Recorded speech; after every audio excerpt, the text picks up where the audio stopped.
할렐루야. 네, 반갑습니다. 옆에 인사 나눠주시기 바랍니다. 반갑습니다. 감사합니다. 음, 5월 15일은 스승의 날입니다. 최근에 선생님들께서 결석계, 결근계를 내시고 나오지 않은 선생님들도 계신다 말씀을 들었을 것입니다.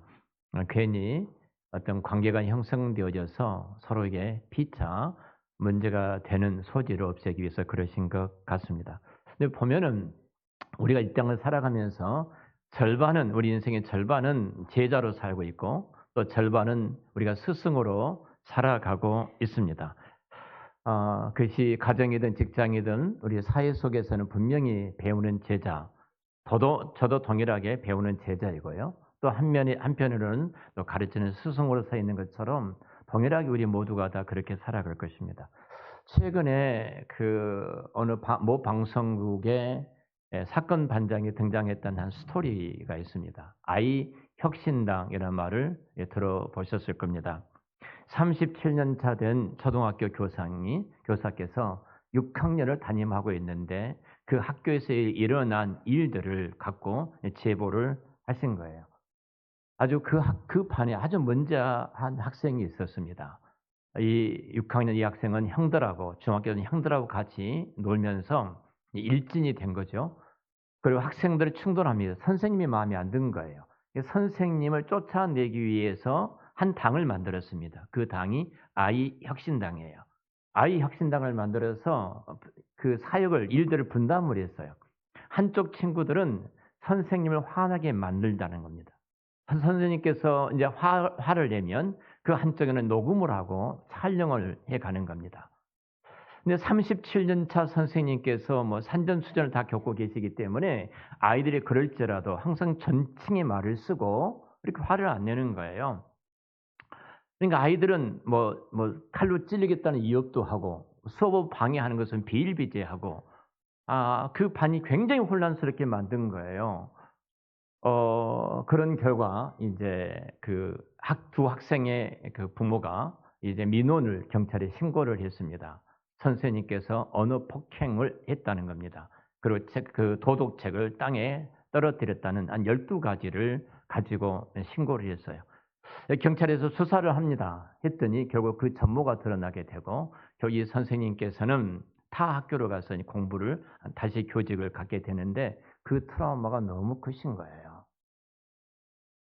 요즘 우리 아이들이 이래요. 근데 그 가운데 이 선생님을 민원을 했던 고소했던 두 학부모가 그 학생들이 선생님이 너무 좋아서 선생님 저희들은 너무 선생님 좋기 때문에 중학교나 고등학교 갈지라도 꼭 선생님을 찾아뵙겠습니다 했던 친구들이에요. 근데 이 아이 하나를 만난 것 때문에 이 거친 아이, 그릇된 아이 하나를 만난 것 때문에 그 반 전체가 굉장히 혼란스러워졌던 그 아픈 이야기를 들었습니다.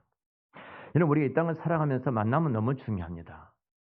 한 아이가 이 땅에 태어나서 처음 교회에 왔을 때 제가 항상 끌어안고 기도한 기도 제목이 있습니다. 그 첫 번째가 좋은 부모를 만나서 감사합니다. 부모도 좋은 부모가 되고 이 아이도 좋은 자녀가 되기 위해서 기도하고요. 학교 가서 선생님, 유치원의 선생님, 좋은 스승을 만나고 또 이 아이는 선생님 앞에 좋은 제자가 되어지고 이런 기도를 만남에 대한 기도를 또 결혼을 하고 만남이라든지 이 땅의 만남에 대한 기도를 제가 간절히 항상 합니다. 만남은 너무 중요합니다. 신앙 있는 부모를 만나는 것은 이 땅의 큰 복이죠. 모태의 신앙이 어떤 뜨겁지도 차지도 않다고 생각할지 모릅니다만 성령님께서 우리 가운데 부어주셨던 그 은혜를 생각하면 말할 수 없는 그 은혜를 우리가 받고 이 땅에 살아가거든요. 부모를 통해서 신앙을 갖게 하고 믿음을 갖게 하고 인성과 성품이 그 부모를 통해서 만들어 가지 않습니까? 대부분의 아이들의 문제는 그 부모의 문제다가 말할 정도로 부모가 중요하지요. 근데 이 부모의 만남은 우리가 의지대로 할 수가 없는 거예요. 그렇잖아요. 지난 5계명에 대한 말씀을 전할 때도 제가 말씀을 드렸습니다만 또 하나는 친구들의 만남입니다. 우리 그릇된 친구를 만나면 친구 따라서 강남 간다는 말이 있지 않습니까? 평생 동안 그 아이는 그릇된 길로 들어서서 그릇된 삶을 살아갈 수밖에 없거든요. 또 하나는 좋은 스승을 만나야 됩니다. 어떤 부모를 만나는 것만큼 중요한 것이 선생님을 만나는 겁니다. 우리 인격 형성에서 결정적인 영향을 끼치는 중요한 분들이 바로 이 만남을 통해서 우리가 이루어져 여기까지 오게 되어진 겁니다. 여러분, 특별히 우리는 오늘 교회들마다 대부분이 스승주의는 아닙니다. 교회 이력에 스승주의는 없기 때문에요. 그러나 선생님, 우리의 스승들을 기억하고 보답을 하고 감사하는 그런 시간을 가지면서 하나님께서 이 땅에 세우셨던 그 거룩한 권위 앞에 우리가 어떤 복을 누려야 될 것인가를 나누는 시간이 되기도 합니다. 분명한 것은 내 스스로가 잘할 수가 없어요. 하나님께서는 반드시 우리에게 다른 곳에 기대어 살도록 만드셨어요. 아내는 남편에게 기대든, 남편이 아내에게 기대든, 자녀들은 부모에게 기대든, 기대면서 살도록 만든 것이 하나님이 세우셨던 이 땅의 질서입니다. 자, 우리가 기대는 그 질서 속에 그 부모이든 선생님이든 영적인 지도자든 분명한 것은 우리가 육신의 몸을 입고 있기 때문에 완전한 자는 이 땅에 없습니다. 완전한 자는 이 땅에 없어요.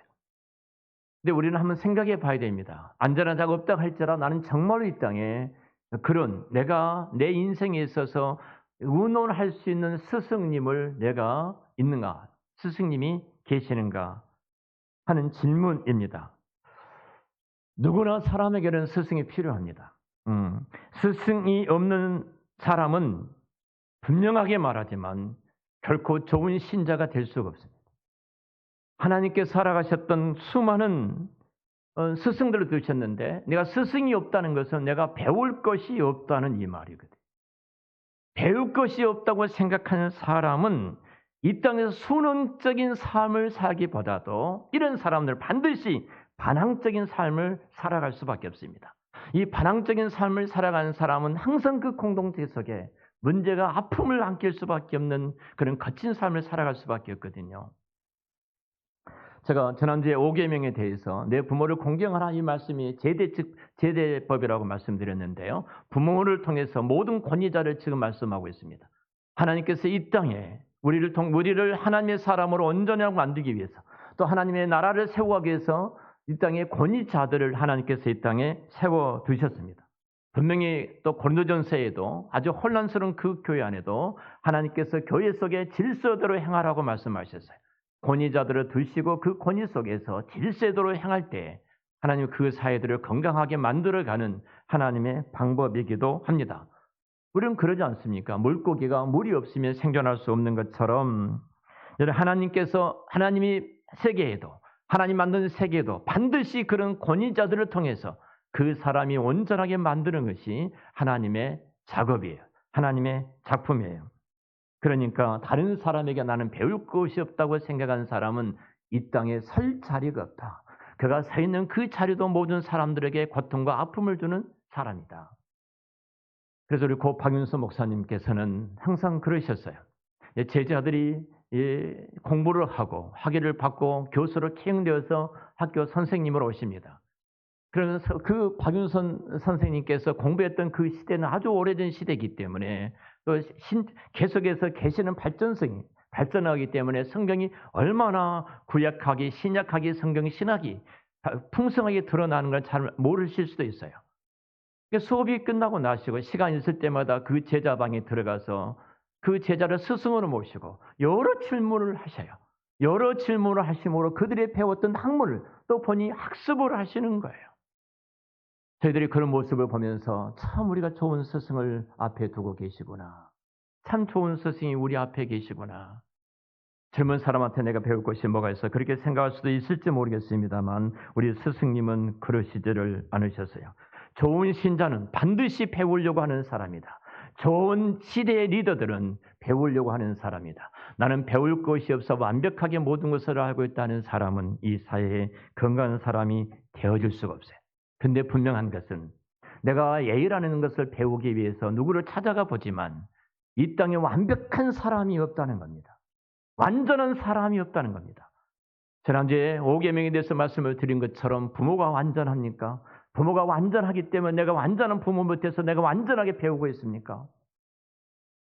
여러분을 가르치는 선생님이 완전하시기 때문에 여러분들이 공부를 하고 배우고 계십니까? 교회에서 영적인 지도자인 저를 비롯해서 우리 교회 어르신들이 완전하기 때문에 내가 배우고 있어서 배워야 되겠다. 그렇게 생각하고 계십니까? 그러나 육신의 몸을 입고 이 땅에 있는 사람 어떤 사람도 완전함이 없어요. 어떤 사람도 완전함이 없어요. 목사님들도 모이면 종종 그런 말씀을 합니다. 스승님이 누구십니까? 당신을 멘토할 수 있는 분이 누구십니까? 그렇게 묻습니다. 저는 위에 계신 선배님도 계시고 동료도 있고 후배도 있습니다. 후배도 있어요.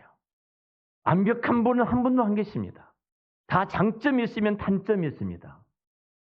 그런데 하나님께서 그분들을 내 곁에 두셨던 것은, 그분들을 내 곁에 두셔서 내가 어떤 문제를 상담하고 이야기할 수 있었던 것은 그분들을 통해서 부족하지만 하나님께서 내가 그분들의 말씀을 듣고 존중하고 내가 순종할 때 완벽하게 만들어 가신 분이 성령 하나님이신 줄로 믿습니다. 세상의 극상의 모습을 만들어 가신 분이 하나님이셔요. 제가 많은 스승님, 우리 노예 안에도 참 존귀한, 존중하는 목사님들이 얼마나 많이 계십니까? 그 가운데 나이 드신 분도 있고 젊으신 분도 계십니다. 제가 일부 예배 때도 말씀을 드렸습니다만 우리 최영 전도사님께서 신앙생활했던 성심교회 목사님에 대해 잠깐 말씀을 드렸어요. 신학적으로나 다른 면에 있어서 우리가 배울 것은 그분한테 뭐 많이 없을 겁니다. 근데 저분의 인격입니다. 저는 그분 밑에 신앙생활 해본 적도 없습니다. 근데 하루는 우리 성파체육회 박병신 목사님이 같은 친구신데 그런 말씀을 하시더라고요. 이문태 목사님께서 당시에 서울대를 갈 수 있는 실력이 있으셨는데 서울대를 가지 않고 신학을 하기 위해서 총신을 가셨다는 겁니다. 근데 그것이 중요한 것이 아니라 목사님들이 모이면 다른 사람에 대해서 허물에 대해서 이야기를 할 수가 있잖아요. 어떤 문제가 있는 목사, 소위 말하면 허물에 대해서 말을 할 때 항상 우리 이문태 목사님은 조용하게 말없이 그 자리를 나가신다는 겁니다. 나가서 한참을 기도하고 조용하면 들으신다는 거예요. 제가 그 말씀을 듣고 너무 큰 감동을 받았어요. 친구분이 그렇게 말씀하니까 제가 이 목사님을 찾아갔습니다. 찾아가서 이런 말씀하니까 나 그렇게 잘난 그런 사람이 아니야. 나 너무 부족해. 내가 할 말이 없어서 나가서 그냥 기도했을 뿐이야. 그 말씀하시더라고요. 이런 좋은 스승님이 계셔요. 우리 고 박명선 목사님께서 이런 말씀하셨어요. 여러분들이 저를 성자처럼 여길지 모릅니다. 하루에 2시간 이상씩 합신 그 학교의 뒷동산에 가서 기도하신 그 모습, 그리고 겸손한 그 모습, 그리고 이 땅에서 완전한 성경의 주석을 써내신 분이 이 세상에 몇 분 안 계신 가운데 그 주석을 펴내신 분, 요한계시록을 한 달 동안 미국으로 유학 가실 때 헬라어로 다 외우신 분, 대단한 실력과 머리를 갖고 계신 선생님이세요. 네, 책 볼 시간에 이 말씀하세요. 여러분들이 나를 대단히 거룩한 성자처럼 여길지 모릅니다. 그런데 말입니다. 독특한 평강 오토로 여러분들이 하루만 나랑 같이 살아보십시오. 그럼 이 땅에서 가장 추한 죄인 중에 한 사람을 만나게 될 것입니다. 여러분, 그분이 완벽하고 완전하니까 내가 그분의 권위 앞에 순종을 합니까? 그러지 않습니다. 하나님은 이런 우리의 모습을 너무나 잘 알고 계세요. 그래서 먼저 우리가 좋은 스승이 되기 전에 오늘 설교 제목처럼 우리는 좋은 제자가 되어야 합니다. 그럼 제자는 스승이 보여주는 그 길을 가는 사람이 제자 아닙니까? 그리고 때가 되면 그 제자도 또 스승의 역할을 할 것입니다.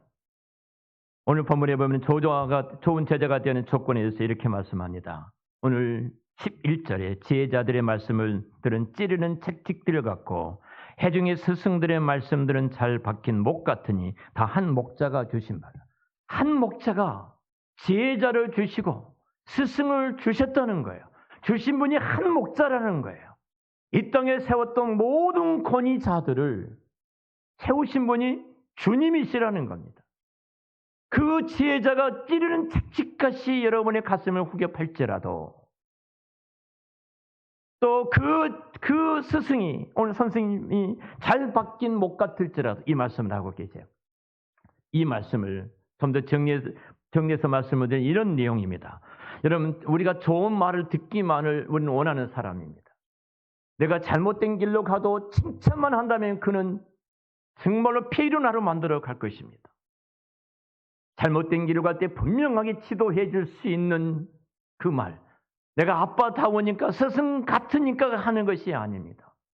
근데 그 말을 들었을 때 이 좋은 제자는 찌른 책찍 같던 말은 붙어 있다 이 말이에요. 떠나지 않는다 이 말입니다. 떠나지 않을 때 그것이 찌르는 책찍이 되어져서 그 어둠과 죄들을 끄집어내고 가장 아름다운 한 사람으로 만들어 간다는 거예요.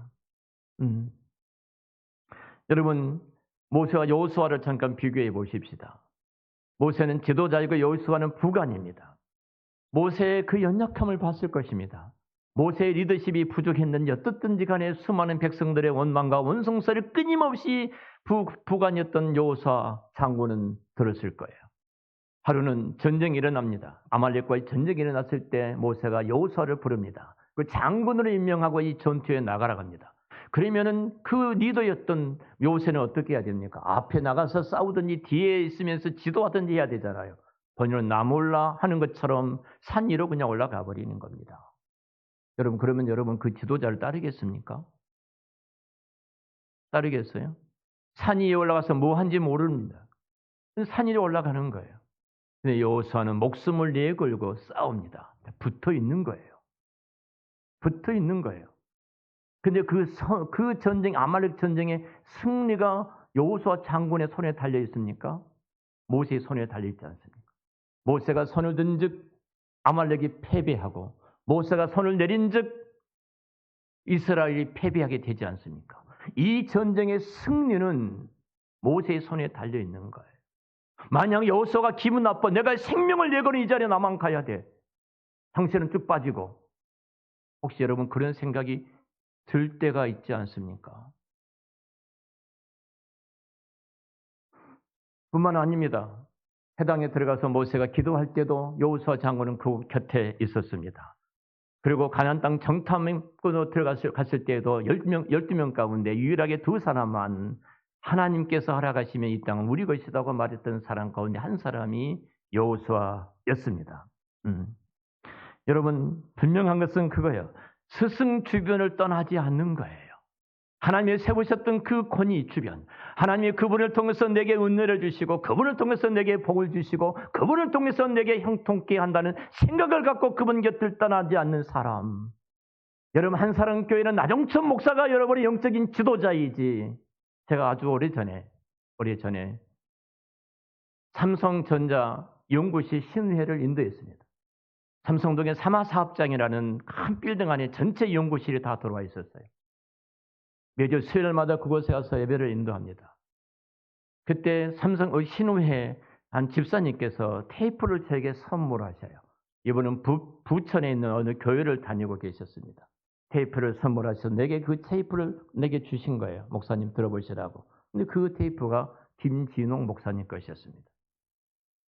우리 교인이 아니까 저는 할 말을 다 하잖아요. 우리 교인은 좀 무서워서 잘 말 못하고.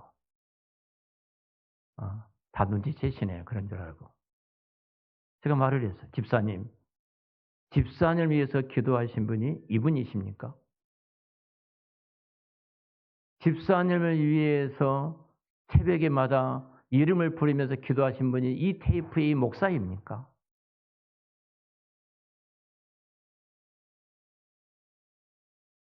집사님, 신앙생활은 그렇게 하는 것이 아닙니다. 이렇게 하는 사람 치고 병들지 않는 사람이 없어요.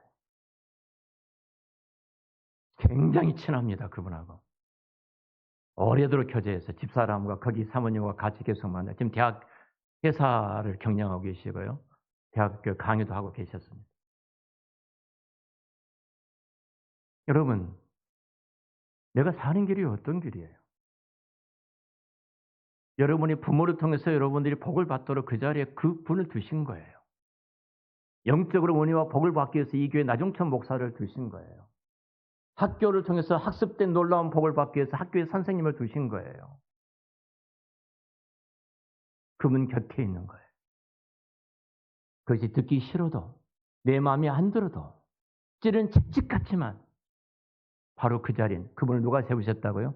다 한 주가 세우셨다고 말씀하잖아요. 이어서 말합니다. 스승의 가르침이 잘 박힌 목과 같다. 이렇게 말씀을 합니다. 못이라는 것은 이렇게 몽둥이, 날카로운 막대기를 지금 말씀하고 있는데요. 이 말씀은 가르침이 내 밖에 심장에 박힌 못처럼 되어진다. 못처럼 되어진다. 사실은 가르침이 이 심장에 박힌 못이 되지 아니하면 우리는 변화를 이룰 수가 없습니다. 변화를 가져올 수가 없는 겁니다. 대표적으로 우리 엘리야와 엘리사를 예를 들 수 있습니다. 엘리사가 스승이었던 엘리야를 찾아가서 말씀합니다. 내게 갑절의 영감을 더하시기 전에는 절대로 내가 떠나지 않겠습니까? 그러니까 이 말은 엘리야가 가졌던 갑절 영감보다 내가 갑절로 더 받겠다는 욕심이 아니에요. 이 말의 원문은 이 말이에요. 우리 자꾸 그렇게 해석하신 분들이 있는 원문은 내가 당신께 붙어 있다 이 말이에요. 내가 당신께 붙어 있단 말이 원문의 내용이에요.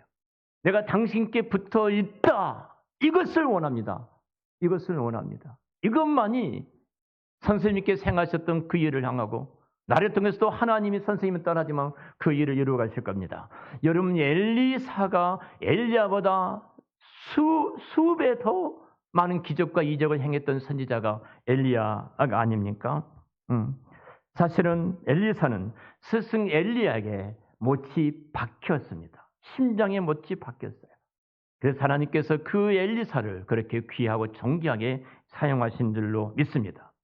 좋은 제자가 되셔야 합니다. 좋은 제자가.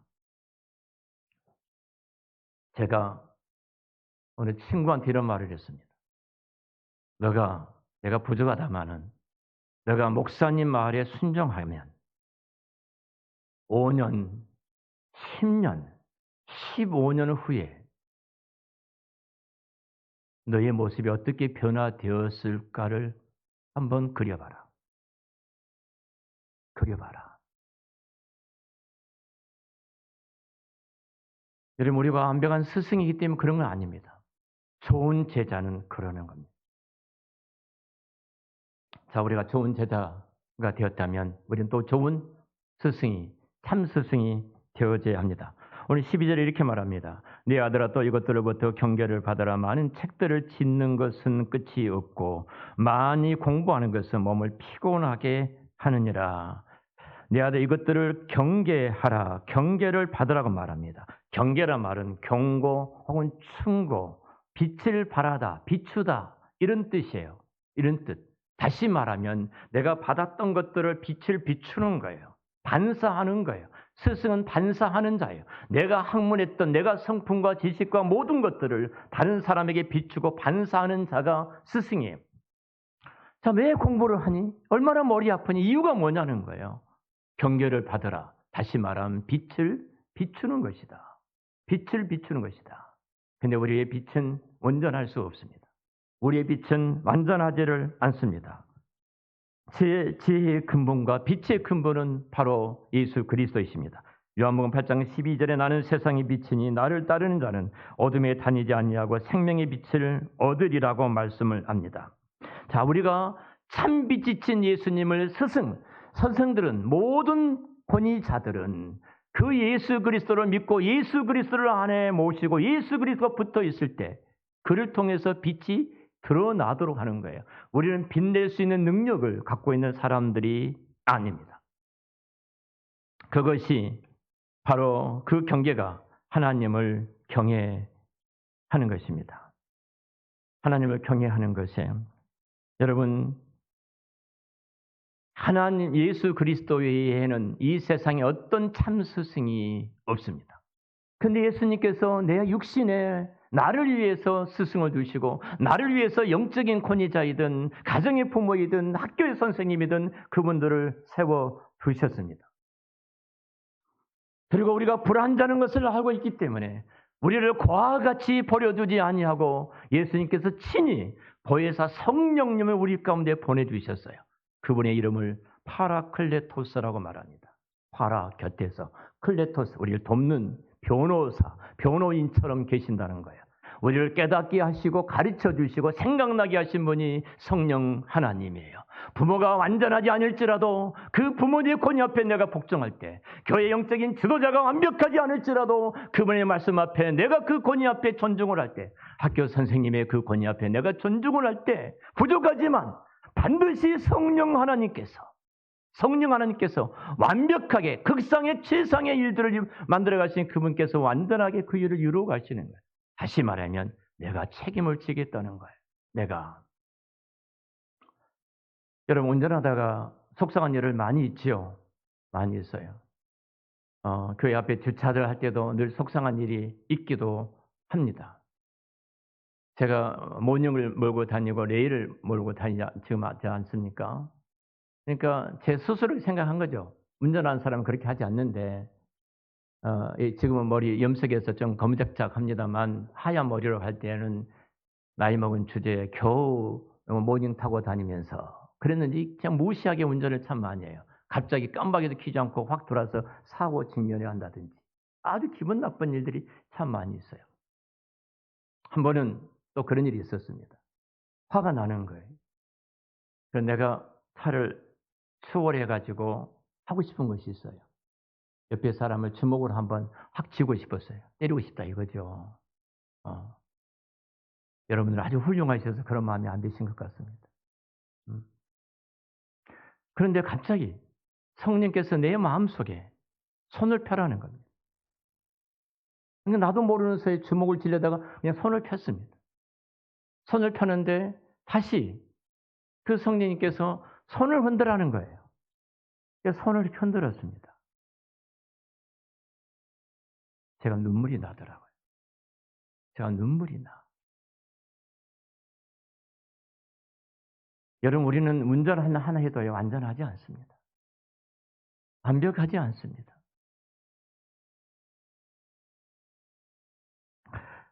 우리는 불완전한 자들입니다. 그래도 그 스승의 말씀 앞에 우리가 복종할 때 하나님이 책임을 지시는 거예요. 스승의 날 제가 과일 바구니 선물을 받았습니다. 제가 존경하는 목사님이 또 제 제자이기도 합니다. 이 말은 스승의 날 선물 보내란 말이 아니에요. 집사람은 그 과일 바구니를 놓고 기도하고 너무 감사하다고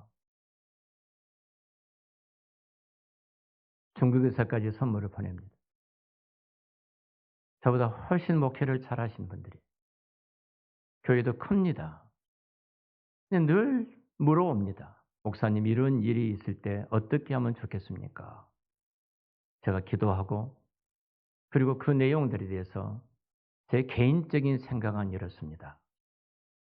그리고 공동체적으로 보면은 이렇습니다. 또 주님이라면 어떻게 할까? 이렇습니다. 라고 정리해서 보냅니다. 후에 답이 옵니다. 목사님 말씀대로 그대로 했습니다. 목회 상황이 다릅니다. 환경이 다릅니다. 사람이 천차만별한 것처럼 다 다릅니다.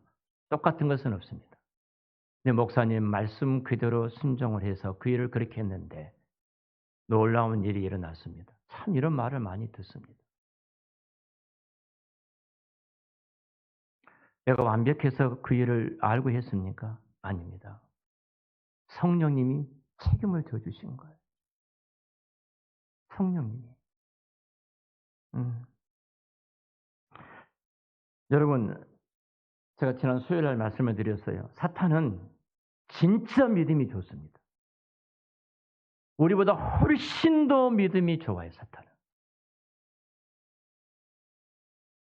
그래서 내 마음밭에 하나님의 말씀이 떨어지면 그 말씀이 얼마나 위대한 능력과 기적이 일어날 것을 너무 잘 알고 있기 때문에, 그 말씀의 능력이 얼마나 큰가를 잘 알고 있기 때문에 사탄은 말씀이 내 마음에 떨어지자마자 찾아와서 그 말씀을 뺏어가 버리잖아요.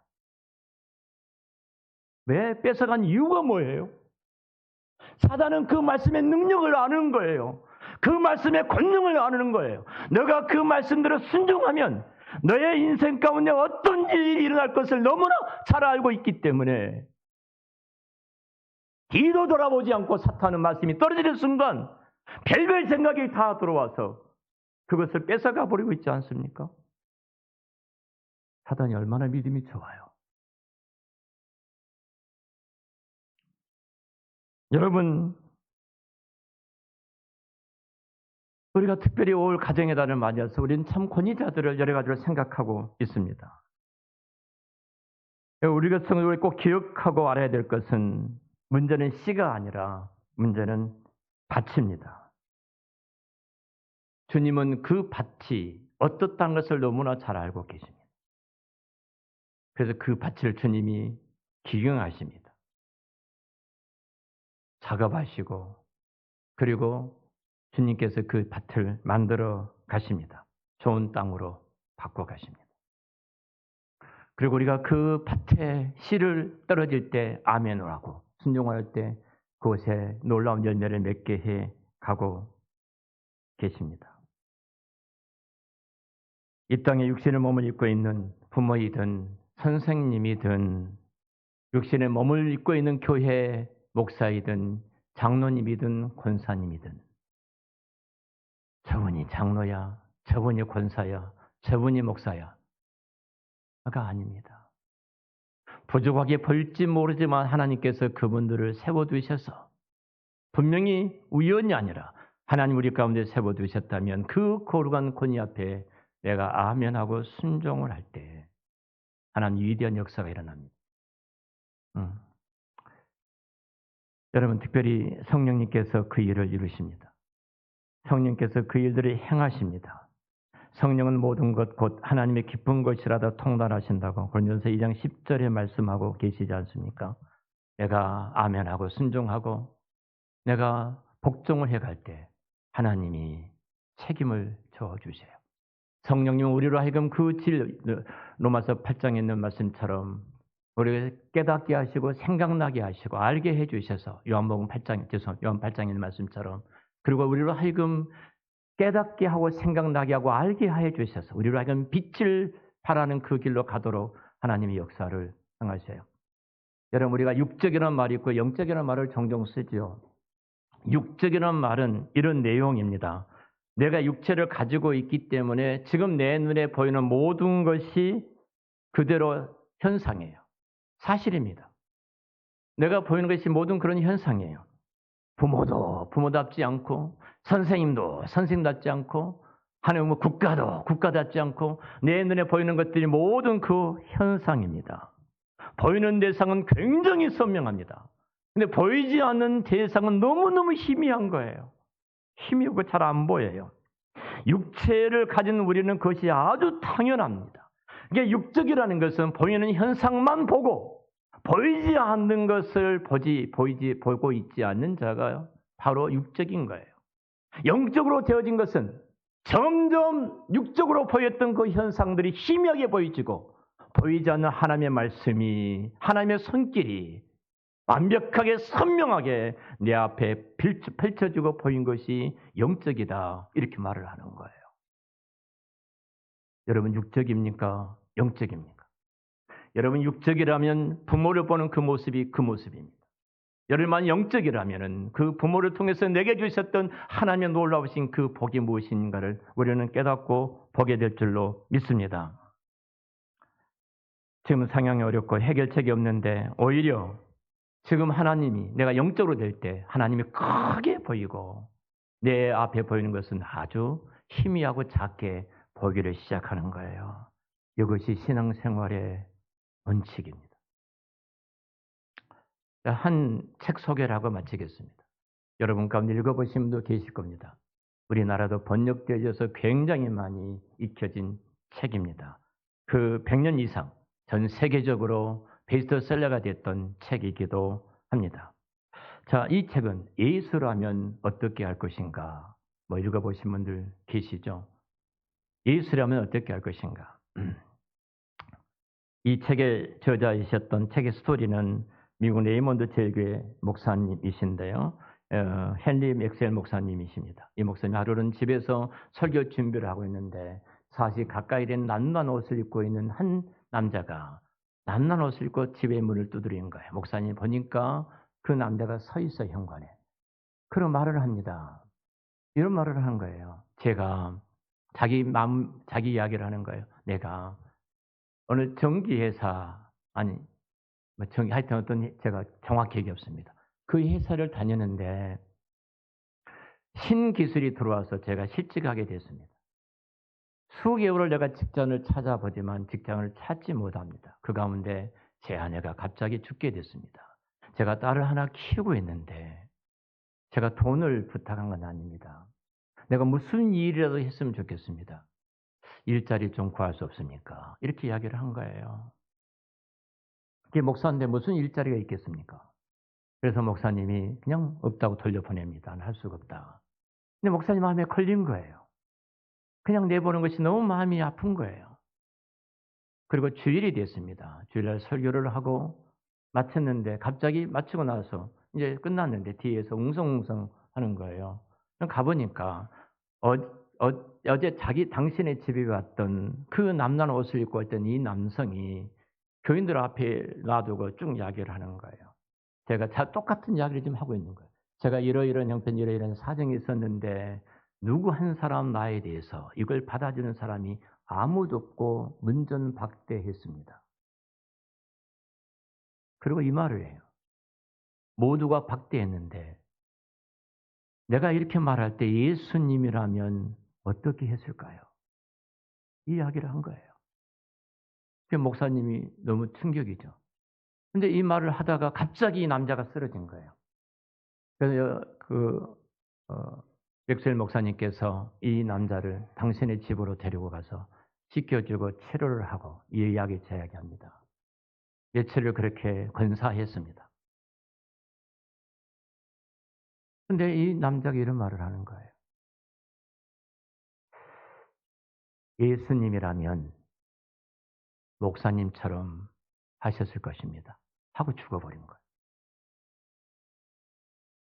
예수님이라면 목사님처럼 하셨을 겁니다. 목사님 너무 충격이었어요. 장례를 시야화해서 치러드리고 본인 주일날 설교를 하면서 이 말을 합니다. 이 이야기를 성도들한테 다 이야기를 하고 난 이후에 내가 앞으로 1년 동안 이렇게 살겠습니다. 어떤 일을 하든 어떤 결정을 하든 예수님이라면 어떻게 할 것인가 그 질문한 이후에 제가 실행을 하고 일하겠습니다. 그리고 혹시 여러분 가운데 그렇게 함께 할 수 있는 분들이 마음이 있다면 예배 후에 잠깐 남아주시기를 바랍니다. 그 예배 가운데 50여 명 정도 남아 계셨어요. 그 1년 동안 이 프로그램이 진행이 됩니다. 바로 예수님은 어떻게 했을까? 그리고 그 글들이 모아진 것이 우리 책에 우리 손에 들려진 맥스웰 목사님의 그 책이에요. 예수님이 어떻게 하셨을까?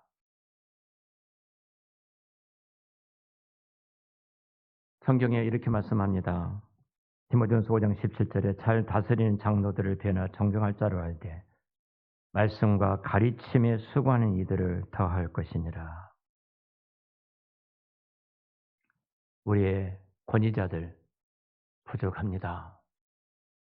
그것을 알고 있기에 우리 예수님께서는 우리를 그대로 내버려 두지 않고 성령님을 우리 가운데 보내주셨습니다. 그 말도 안 되는 어머님, 아버지가 말할지라도 그 권위 앞에 내가 순종을 할 때 성령님이 책임을 져주십니다. 우리는 할 수가 없어요. 어떤 것도 이룰 수 없습니다. 성령님이 행하십니다. 참 스승은 성령님이십니다. 기도하겠습니다.